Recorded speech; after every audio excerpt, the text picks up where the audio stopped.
interests you? What are you passionate about outside of the game of basketball? I've been thinking about that, and I think I want to be a teacher. My mom was a teacher, so and she's great. Like we're really close. So I think once I'm done playing, I'd love to be a teacher, and then probably I want to coach too. Cool. Yeah. And do you feel like maybe some of the relationships you're making in this camp might help you one day in coaching? Oh yeah, I could definitely think so. Yeah, and you're making friends with some of these guys on the camp that you might have never known from different parts of the country? Or... Yeah, I mean, there's only one other kid from Arizona here, so I don't know anybody coming in.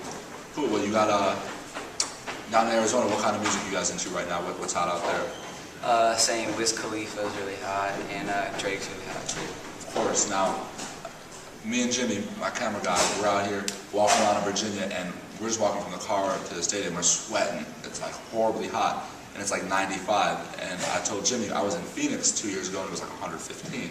What's it like having to deal with that every day? It's pretty bad. I mean, everybody has a pool, so you can swim and stuff, but it's different than here, because here it's humid. Phoenix at least is dry, so it doesn't seem as bad sometimes, but it's still pretty hot. Yeah, I had a bald head when I was out there and I got burned. It was horrible. Last question, Phoenix Suns almost got it done this year, almost got to the finals. Are you a Suns fan? Were you heartbroken by that loss? Yeah, I was heartbroken just because I'm a huge Steve Nash fan. Me too. But team-wise, I have to say I'm a Nuggets fan because that's who my dad works for, and so it's kind of a loyalty thing. Now, have you got a chance to meet Steve Nash? Yeah. My dad and him were really close because when he first came to the league, my dad was still playing in the Suns, so they got to know each other real well. So when Steve was on the Mavericks? No, he got drafted by the Suns and then traded to the Mavericks, and then he came back. So when he first got drafted, my dad and him were really close. So.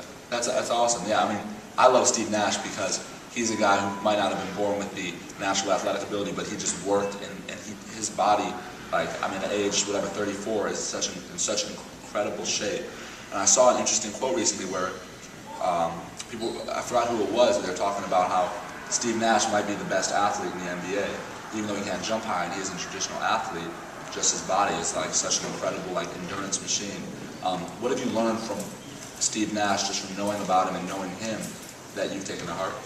I mean, you always got to put in work, and definitely eating right's a big part of it. I mean, his diet is just crazy, the way he fuels his body and stuff like that. So I've definitely taken a lot away. Yeah, my favorite sports writer, Bill Simmons. Mm-hmm. I remember reading one of his columns where he went out to dinner with the Suns, and Jared Dudley picks up the dessert menu, and he's having a conversation with Steve Nash, and mid-conversation Steve looks over at Jared Dudley, and Jared puts down the dessert menu, and he's like, no way. But anyway, you got any shout-outs for the people at home? Just my mom, my sisters, my best friend Luke. Gotta say what's up. So. Good. What's up, Luke? I see you out there.